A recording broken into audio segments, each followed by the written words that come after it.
report by Corruption Watch has highlighted the depths of corruption that plagues municipalities in South Africa, with over 5,000 whistleblowers that have reported cases of corruption within local government to the organization since its inception in 2012. To talk to me tonight about this and, of course, the country's ability to fight and stop corruption is former Statistician-General Dr Pali Lehola, former SCOPA Chairperson Themba Godi, and Sabeehah Motala from Corruption Watch. You're a part of this conversation tonight, and the question we ask: do we suffer from insufficient ethics codes in the country, or has the endeavors we've put to fight corruption and restore the integrity of the states completely failed? 072-110-5584. You can tweet us tonight at Newzroom 405.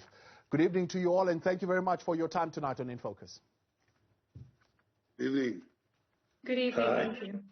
Sabeehah, let me start with you. I mean, broadly speaking, in terms of this report, what is the state of corruption at South Africa's municipalities? I mean, as far as bribes are concerned, as far as procurement irregularities are concerned, employment irregularities, and the embezzlement of funds. Thank you for having me this evening. As you said earlier, Corruption Watch has received over 5,000 reports from our local municipalities. And the majority of these come from Gauteng, followed by KZN, and then after that, 8% of reports coming from Limpopo, Mpumalanga, and the Northwest. As you can imagine, due to our reach across the country, a majority of these whistleblower reports are also coming from metros, so city of Joburg, Ekurhuleni, Tshwane, eThekwini, and the city of Cape Town. And the most common form of corruption at the local level is bribery. So this would be where people are exchanging money or something else to access services that should be provided by the municipality, followed by procurement irregularities, where there's a lot of kind of irregular processes where the tender processes are not followed correctly, tenders are manipulated, or people are paying bribes or kickbacks to access tenders. Followed by employment irregularities at 11%. So this is where we see things like nepotism, sort of intervening in the employment process. Abuse of power would be where it comes in next at 9%, and it would be where municipal officials are abusing their positions in order to access benefits. And the fifth most common form of corruption is embezzlement of funds at 8%. Where funds that are meant to be used for the good of the community and for the development of the municipality are ending up being embezzled by those who have access to those funds. Wow. Dr. Lehola, that, of course, confirms what the late Auditor General has always been saying, particularly around irregular expenditure amounting to billions. But not only that, it says to us, while there are people who clearly are lacking in terms of housing, infrastructure, and whatever else, whatever the unrest revealed to us about the extent of lack in the country, there are still officials and politicians and managers who are willing to dip into the kitty and steal money, particularly at local government where it matters the most. What has failed as far as setting and institutionalizing high standards of ethical conduct, integrity, and good governance amongst elected officials and civil servants? Well, I think the misnomer occurs at different levels. The first level, of course, has been about protecting President Zuma from 2012 up to 2017 when the ANC saw that it could lose an election. But in Parliament, they protected him. Municipalities do, they would have to follow suit. So this thing starts right at the top. But it is assisted by the systems that we have put in place of tenderpreneurship and tendering of services at local government. Because if you outsource those kinds of services at local government and privatize them, it is much easier to bribe an official rather than if it were the municipalities were employing their own employees. It's very difficult to bribe several employees. And strategically, it would have been the right thing to do, to retain workforce at local government, because we are dealing with transformative issues, rather than privatize those services. And then when they are privatized, they pay bribery. So it's so systemic that it's not so much about lack of ethics, but it is how it has spawned the possibility of lack of ethics. Yeah. So now the municipalities are not even held responsible. Right. Because nobody actually looks at satisfaction of citizens. When we ran that survey only in KwaZulu-Natal, by the way, all the other provinces couldn't. And when you look at the kinds of services and the dissatisfaction levels with services, you realize that the plans are not integrated. Yeah. So many levels, it creates a conundrum that you cannot really resolve by implementing ethics. It manifests itself at several levels and driven by several things that we have put in place. What are those systemic threats, Dr. Lehola, that threaten or weaken adherence, right, if we are to look at the systems in place? For example, why do they fail to anticipate specific threats to the ethics standards and integrity within the officials and within the public sector? Right from the beginning, when the demarcation occurred of municipalities, the economic geography was not taken into account, nor the cultural economic geography, which actually underpins how space plays a role in development. And that is so endemic that you see urban sprawl instead of densification in places. And when there's urban sprawl, those people who are actually in the urban sprawl are currency and voting cattle for parliamentarians. So it creates prospects for lack of governance. So it is a self-fulfilling process that doesn't have guidelines and guardians of good governance. So urban sprawl, for instance, was in Gauteng, for instance, the idea was to have densification. But that densification actually failed completely. And in that densification, the problem is those urban centers, which are centers of economic activity, are not occupied by indigenous populations who were supposed to be densifying those areas. Instead, they are occupied by people from outside who are entrepreneurs. And then, of course, it creates conditions for what would be xenophobic attacks of occupation of key areas of economic activity. So each time you will see these people's properties and businesses being banned. So these are the core drivers when you don't understand cultural economic geography and not locate it as our key strategic transformer. We are always going to have these problems. Even the district development model is going to fail if it doesn't take into account that key variable of economic geography, which failed right at the beginning of the demarcation in pre-1994. Themba Godi, you were, of course, chair of SCOPA, and these issues of public finances were at your purview for a while. Would you say we lack or we suffer from insufficient ethics code, or it's just the energy that we are spending in restoring the integrity of the state is just simply fading?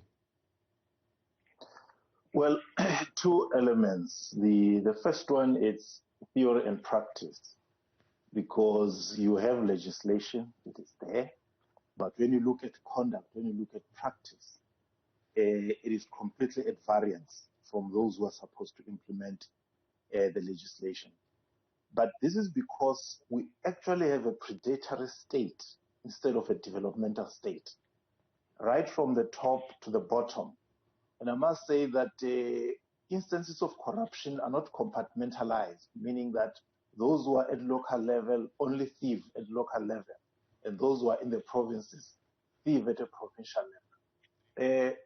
It cuts right across, and this is because you have a predatory state that scavenges on the people instead of using the resources of the state for development. So the issue of ethics in the context of a system that is anti-people, a political orientation that is not focused on the people but on satisfying the needs of those who have access to the levers of power. Ethics will be a thing we talk about, but at the level of implementation, it will no longer be there. It will not be there. So the issue is about the kind of state that we have and the kind of people who occupy it, whether at a political level or at an administrative level. You'll find that if you talk about municipalities, you have the unholy threesome: the council officials, the councillors, and the contractors. These will connive to loot from the municipality. So the issue of ethics becomes another discussion in the context of the greed of the rent seekers. Now, there's a growing impatience, particularly in society, and by society, I'm talking here ordinary citizens, I'm talking here business leaders, civil society, for government to end corruption and these practices that you're talking about and systems of the past. So we're here now, Themba Godi, and I'm asking the question, what needs to happen, what needs to change in order for the existing codes of ethics and conduct to be effective? Well, at a generic level, I think it was Nkrumah who said the best way to fight corruption is to raise the indignation of the people against it. However, like I said, we have the legislation. We need law enforcement to act on those who breach legislation. You'll recall that Parliament has just empowered the Auditor General to follow up on instances where the state has lost money because of unethical conduct.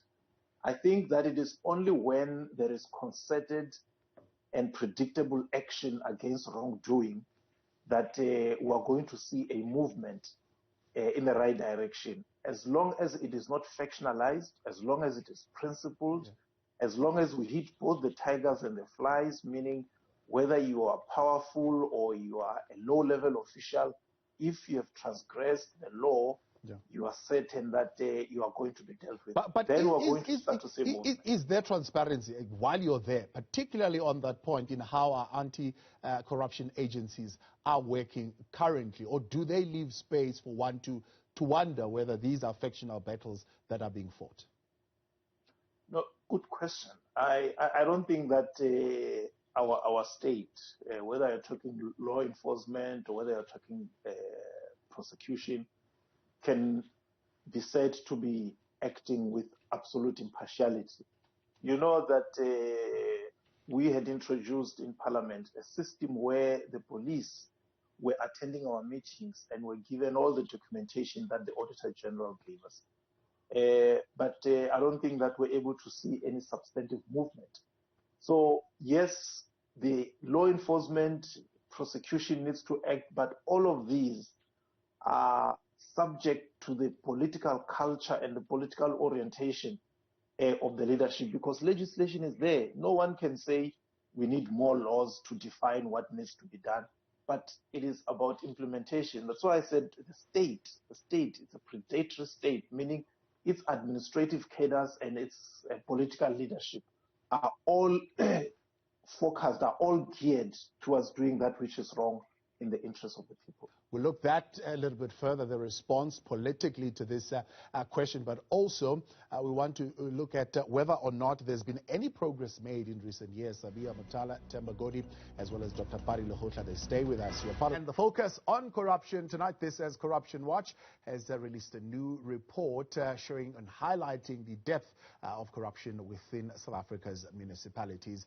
Sabeehah Motala, Themba Godi, and Dr. Pali Lehola with us tonight, helping us in this conversation. Sabeehah, if we look, for example, at the progress that is being made, right, even during the height of the pandemic in 2020, you released a report on corruption around PPE, right? You're releasing another one now on the state of local municipalities, but you've released others in previous years. If you look at the recent years, are we making any progress? I think when you look at the reports themselves, they don't tell a very good story. Just looking at the local government reports, there's been a sort of a steady increase in the number of reports that Corruption Watch has received, culminating in 2020 with 857 reports.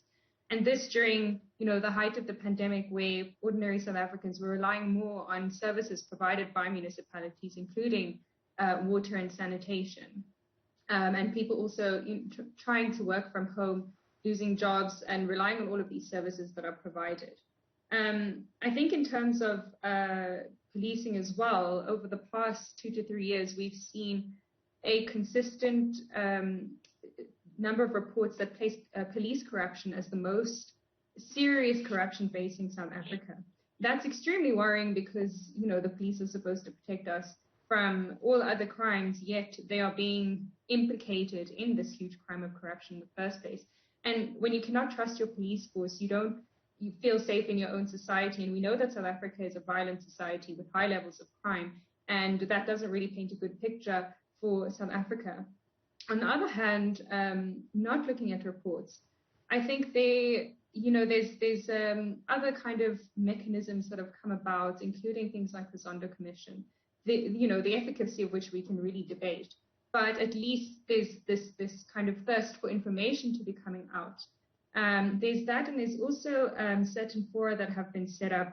For example, the Health Sector Anti-Corruption Forum, which was launched last year, which brings together a number of players in the health sector, including the department, including the private sector and civil society, to come together and try to deal with issues of corruption, share information, and also to develop investigations through the Special Investigating Unit. And there are at least two others that are sort of in the pipeline, two other fora, one of which is Local Government Anti-Corruption Forum.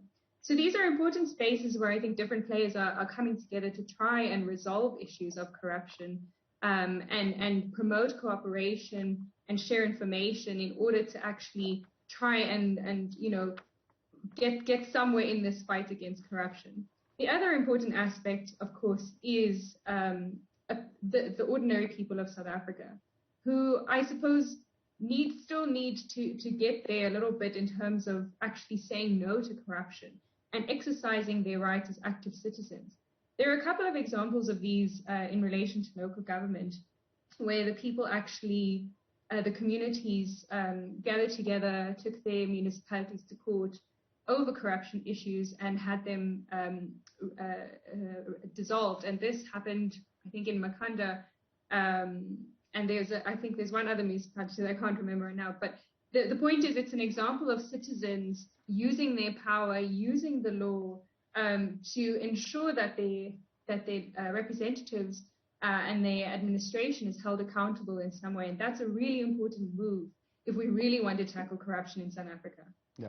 Dr. Lehola, you have a legislator there, Themba Godi, who was sitting there and watching these things happen at public finances. And he says, no, there's enough legislation in place. And he highlights the question of a predatory state, but particularly you have cadres who are there who are really in it for themselves. So they come in to fatten their pockets. So it's a leadership question. Now, we ask the question, what needs to be in place to support the legislation that is there, right? Can civil servants be taken for training? Is there something that you can train? They talk about political school for the political leaders. We say maybe they must go back to political school, training. Is it something that they can be trained? Is this the right approach? Are we doing the right thing here? No, I mean, what do you get trained for? You get trained not to steal and not to misgovern. That really is not a matter to be trained for. It's something that you should be arrested for rather than be trained for. And if you arrest immediately, you'll see that people will behave because these conducts are alien. I mean, yes, of course, there are families where they actually encourage children to steal. But in the majority of cases, probably 99%, everybody says, don't steal, don't do these things. So all these things are very alien and you don't need to be trained against them. I had a discussion with the late Auditor General Pini Makwethu, and I was saying, but AG, you are actually being attracted into taking a job that is not yours. What will be the role then of the executive, the minister? And what will be the role of Parliament if you have to follow up on these things yourself? So what we are seeing is piling and piling responsibilities on institutions that do not have that responsibility. But I could understand, as I said, I do understand your frustration because these guys are just sitting on each other's, sitting on their hands instead of acting. The minister has to take to account, has to take the DG to count to task when they don't perform. But the minister and the DG and the parliamentarians are in it together. They are at the trough. So that's why Kimi had to take an extraordinary measure. And I found that law very offensive, that here is the AG who is asked to follow, and Parliament accepting that we have failed. I mean, when we have failed to resign, you dissolve Parliament. Yeah. So if you don't do those kinds of things and take action in that kind of, you're not going to go far. So it's not a matter of being trained. There are things, there are skills that you need to tackle sophisticated issues. Yeah. For that, you need training.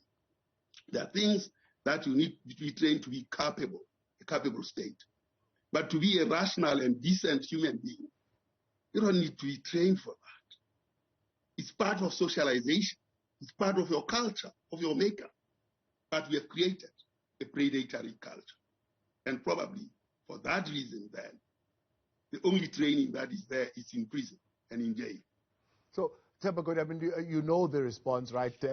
They'll probably agree with Dr. Pali Lehola to say this behavior is foreign. It's not how cadres should behave. And they say, well, I think our problem is that we've got a new breed of politicians who are coming into the system as councillors and whatever and so forth and so on, who are willing to sell RDP houses because these people lack political education. Well, let me start by saying that I agree with the doctor on the new legislation that empowered the AG. I condemned it because I said it is an acceptance by the executive and that they are incapable of acting against wrongdoing and therefore want to shift that responsibility to the Auditor General. But well, it is what it is. Yes, the problem is indeed a very political problem because it talks to the values that are embodied in the politics of those who are in charge. What values do they embody? What politics do they represent? What do they see with the power that they have with them and the money that is in front of them? You look at the predetermined objectives that are written down every year on what is going to be done, and the development programs that municipalities write down in huge books and say this is what we've planned to do. But once the money arrives at the municipality, it is then diverted away from those programs and into something else that benefits them. So the politics, the integrity and the authenticity and the depth of those politics is what is actually in question. That if you're a political party and you are sitting there in government for almost 3 decades and you have very little to show for it, billions and trillions of rands later, surely the question must be asked, exactly what values do you embody? What are your politics that you embody? But like I said, theory and practice. So people go to our people, we are going to build your houses, we are going to clean your streets, you are going to get water and electricity. But once they are in, it is something else. And so on and so on and so on. So yes, you need citizen mobilization because then it puts a lot of pressure on people to move, win small concessions until the momentum is such that everybody moves in a particular direction that is in the interest of the people. I just want to say the issue around the concept of social audits, I think will be very empowering to our people, that whenever projects are done, how our people given space to have a say on the quality, on the way the projects have been run. Yeah. Ensuring that we have ward-based budgeting so that people can know in this ward, this is the money that has been set aside for us and it is going to work in this ward on the issues that we have raised. Otherwise, you just have money disappearing into the pockets of individuals. How do we strengthen ethical competence in civil servants, as well as what strengthening mechanism can we put in place to support professional ethics? When it's the conversation focusing on how do we improve our ethical competence in public service. Sabeehah Motala, Themba Godi, and Dr. Pali Lehola with us tonight, and you're part of the conversation. We'll get to your messages in a moment. So, Sabeehah, if you look at the administrative practices and processes in the police service, for example, I think they are number 2 culprits in terms of corruption in your report. What is happening administratively that assists the police to perform their work effectively? To perform their work effectively, I think our report shows that quite the opposite is happening, in that the police are ineffective and, in fact, quite corrupt in performing their duties.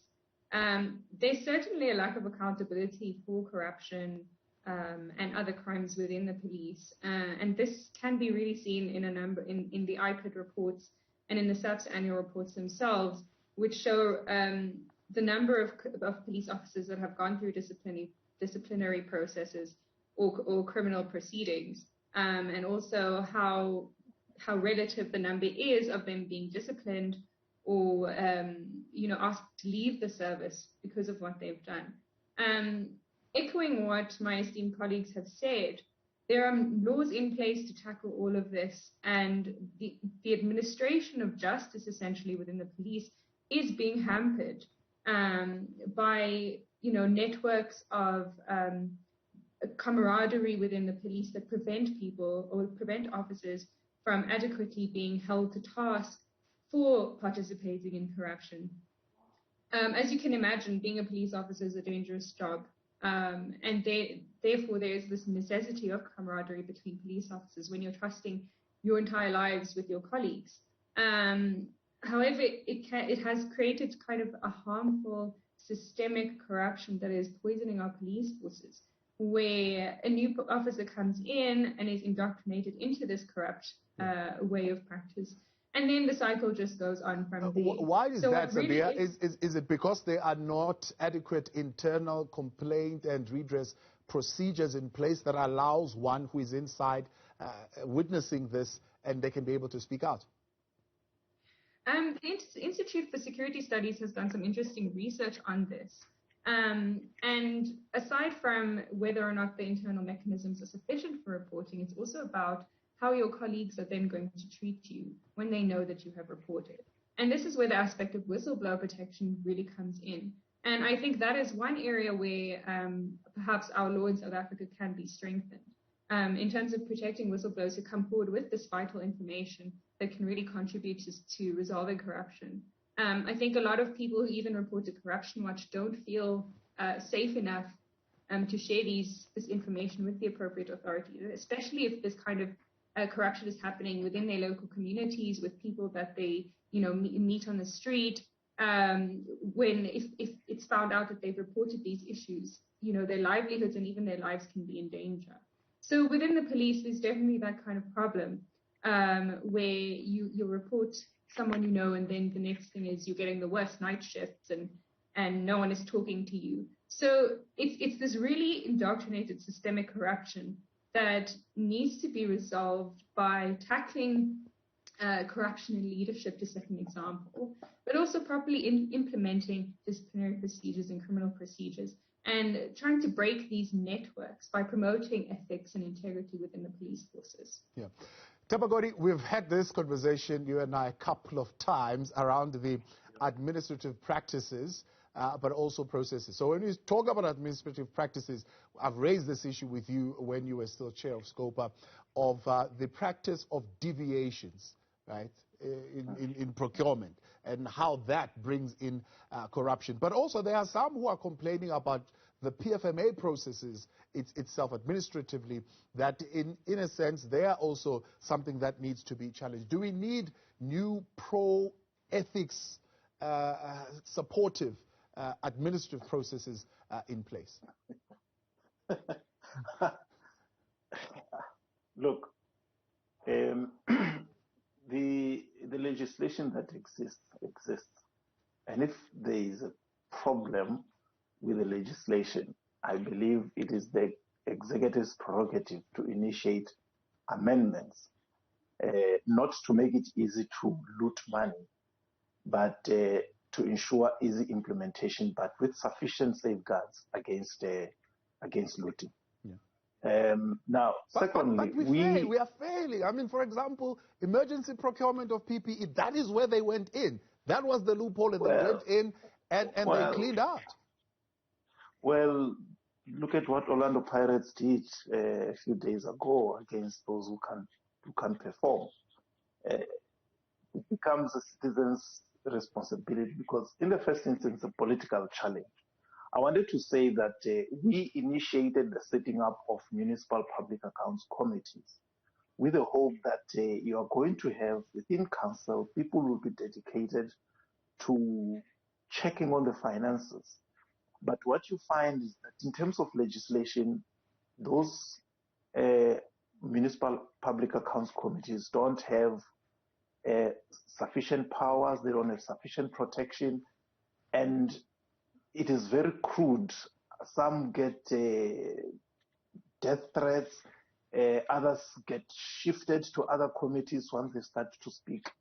So the issue is that both the political and administrative environment is not conducive, is not assisting the process of oversight and accountability.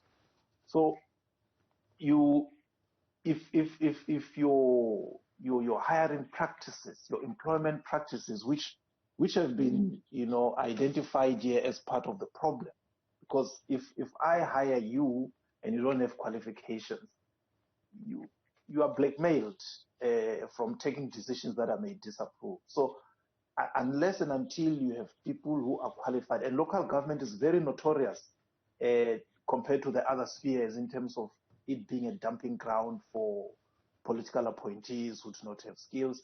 So once you have your council staffed like that, it becomes very difficult to bring your ethics and to bring in your procedures, to bring in legislation.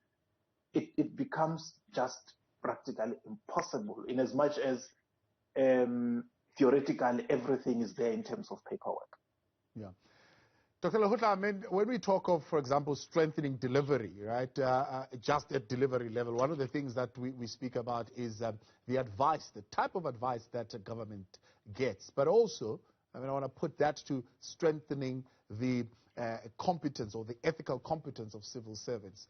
Let's look at the advice that government is getting. I mean, at some point, I know you as the Statistician General, you were giving them the numbers, in a sense, giving them the advice, showing them the landscape, saying, these are the areas that you need to be focusing on. But it seems also that advice was falling on deaf ears. Well, I think there are a number of fault lines, as Dr. Godi has already pointed out. I mean, if the system is corrupt, whatever advice it comes, it will reach elbows in the ears and thumbs in the retina. And every other hole is blocked so that you hear nothing, see nothing. And I think that's the state in which we are.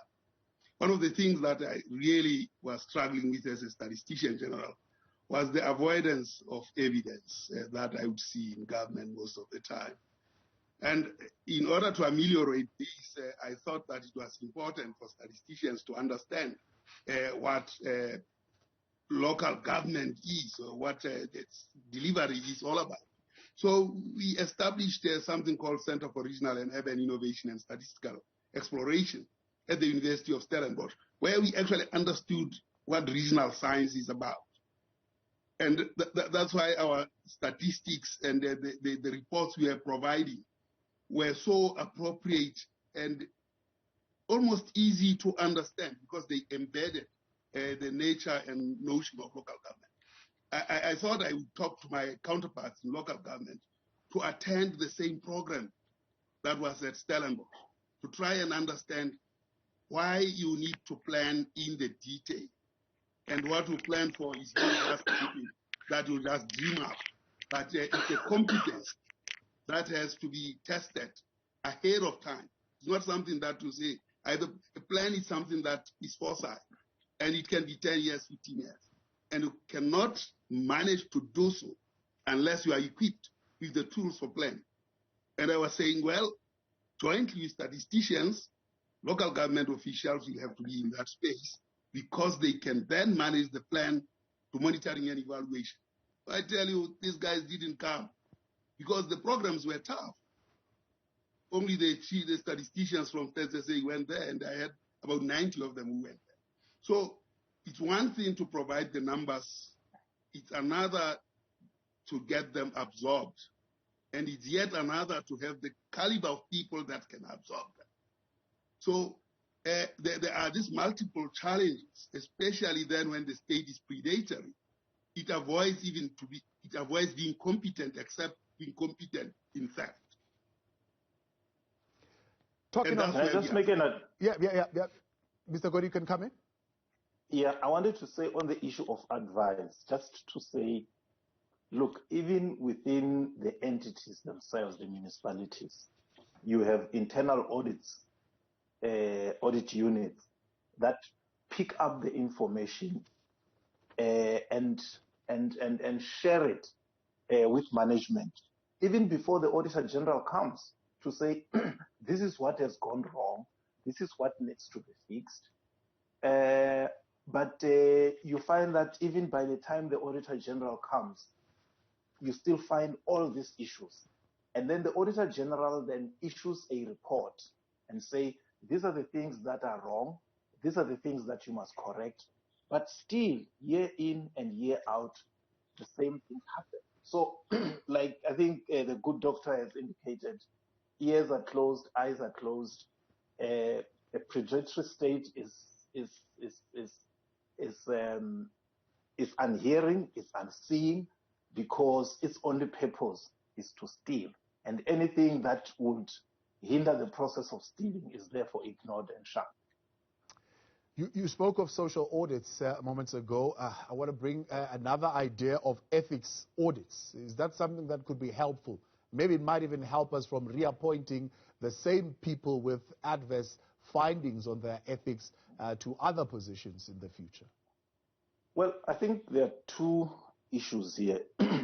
The first one is, appointment to the civil service. There are so many doors through which people are appointed. If appointment to the civil service was through a single door, you would ensure that there's a single, consistent and coherent set of ethics that is given to those who get into government.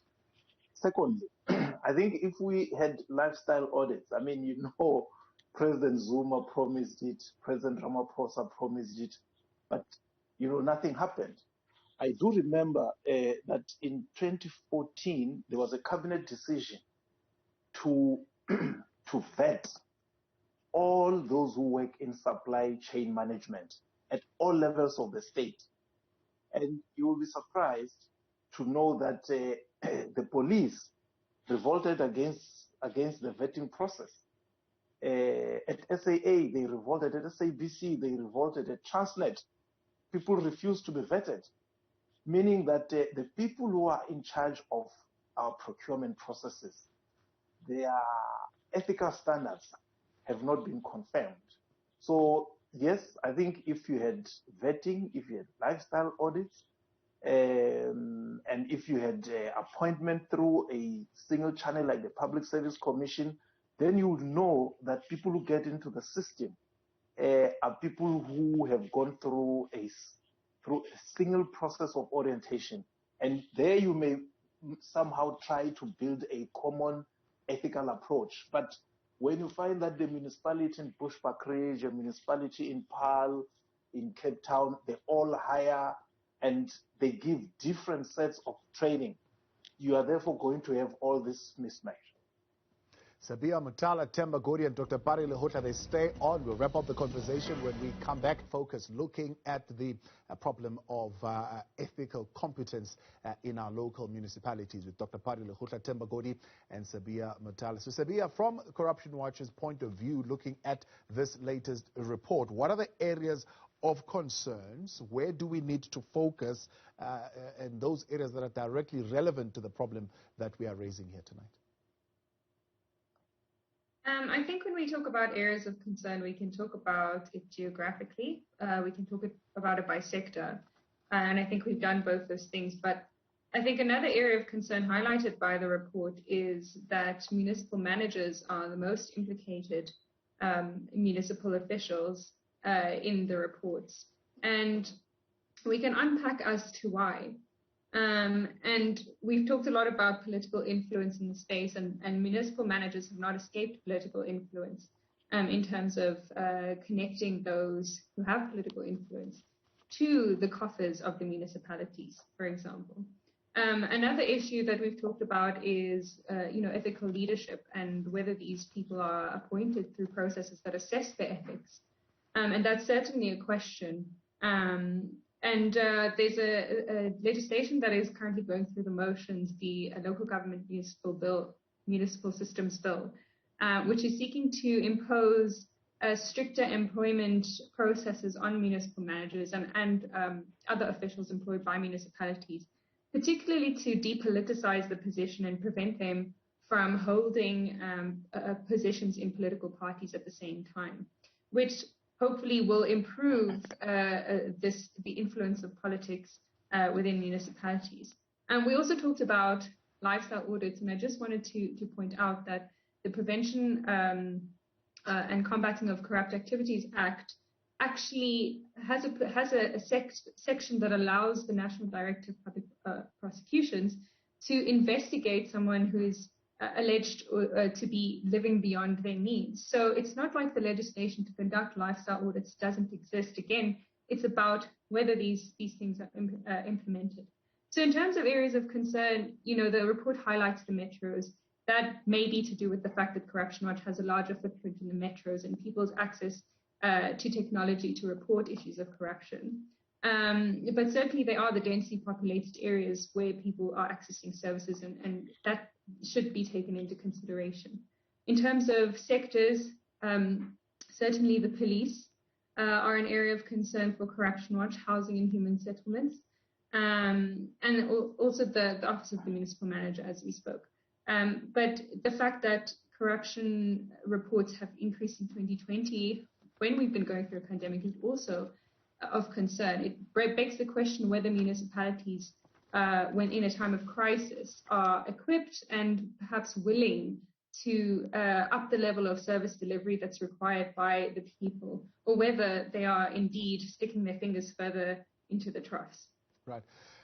Dr. Lehola, that question of municipal managers, are there effective performance management techniques that can be applied, that are being ignored maybe? The main thing, as I say, we have been looking at these things called integrated development plans at municipalities. They are not worth the paper they are written on, to be quite frank. And they really, as Themba Godi has said, the money goes elsewhere, away from even the poorly structured IDPs. So it starts from the competence of the people that are afforded the chance to change lives at the local government level. They are not capable of doing so. And that needs really to change, because the planning is an important thing. Intention to do good, it's yet another. Even with a bad plan, when you have good intentions, fate works in miraculous ways in your favor. But now we have people who are badly intended. They start with the intention to go and loot. Now, when you combine that with a bad plan, then you have really fiasco, and that's what we are facing. So we have to actually start with the plans and get people who are well intended. And I think the first thing is to get the leadership that is well intended, because even with bad plans, the good leadership that is well intended corrects things and step by steps improves. Unlike the current situation, where I don't think you'd like to see a municipality at the moment. So I would argue that those are the things that we have to act on. The laws are there. We have, as we argue all the time, that we have the best constitution. But with this best constitution, where are we as South Africa? It's only when Tonzel and Mokwen stood to authorities that the constitution became a paper that is worth the ink written on it. Otherwise, it wasn't. We've had people like, who was this head of NPA, We had so many other failures in those constitutional institutions. We have the best constitution. The best constitution or the best piece of paper is worth its salt when you have the best people with good intentions manning it or womaning it. And Mokweng and Tulima Dwanzala, for me, stand out that they made that paper breathe. The others, including Parliament, didn't. Failed dismally when they are constitutional entities. Let's have a look at what the questions are tonight for our panel on WhatsApp. This one from Tabiso in Pretoria. Good evening. Thank you for a great show. I'm shocked at the survey by Corruption Watch. Corruption is a challenge in our country until we vote the ANC out.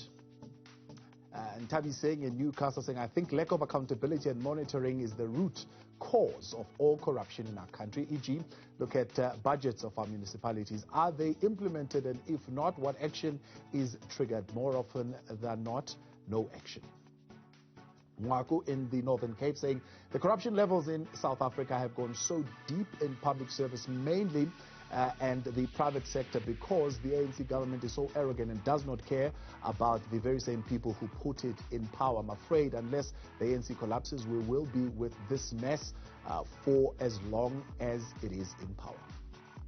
And on Facebook tonight, Anonymous saying, when I realized concerns about corruption, when I raised concerns, I beg your pardon, about corruption conduct in my company, I was highly bullied, harassed, victimized, and even denied promotion by those who are abusing their power and highly involved in these activities. That's the reaction tonight and comments to the conversation as we wrap it up. Themba Godi, what are your thoughts? What needs to happen for the existing codes and ethics and conduct to be effective? I mean, right, plans are in place. I think what you've been emphasizing here, all of you, is the HR management processes. Who gets hired where and how do we control that? Of course, you've got to be controlling political leadership. I guess it points to one thing, does it not? Yeah, no, true. I just want to pick on what Dr. Lehola said. You know, well-intended leadership. I think that is critical because the thieves who are stealing are not illiterate. It's not illiterates who are stealing. They are people who are skilled. But if the intentions are not okay, then that's where we have a problem. I think what is not happening, it's performance management. It's not done. People are not performance managed, so that you are then able to say, you have not done your job, this is what must happen. We once had, during the time of President Zuma, and I think up to now, that there are performance contracts with ministers, but which are not made public, which render them useless and meaningless if you don't know what is in it. So I think performance management, but the question again becomes, who will monitor it? The very thieves at the top, it will not happen. So it's a quagmire we're in, because if the mayor, the speaker are involved in corruption and the municipal manager, how can they performance manage their directors and lower level managers? I think our route to true liberation from the corrupt, it's empowering our people, raising their consciousness and having systems, like I indicated about social audits. How do we ensure that our people are part and parcel of the developments and the service delivery that happens? They have a say. They are not passive recipients of projects and developments. Once the people are involved, I think it will, you know, what the viewers have been saying about the need to change those who are corrupt, this and that. But people need to be aware that the reason they're not getting services is because the money meant for their development is going into so and so's pockets. Therefore, these are the people who should not vote again. Let's look for ethical people and put them into positions of power. Sabeehah Motala, Themba Godi, Dr. Pali Lehola, let me thank you once again tonight for joining us, and thank you.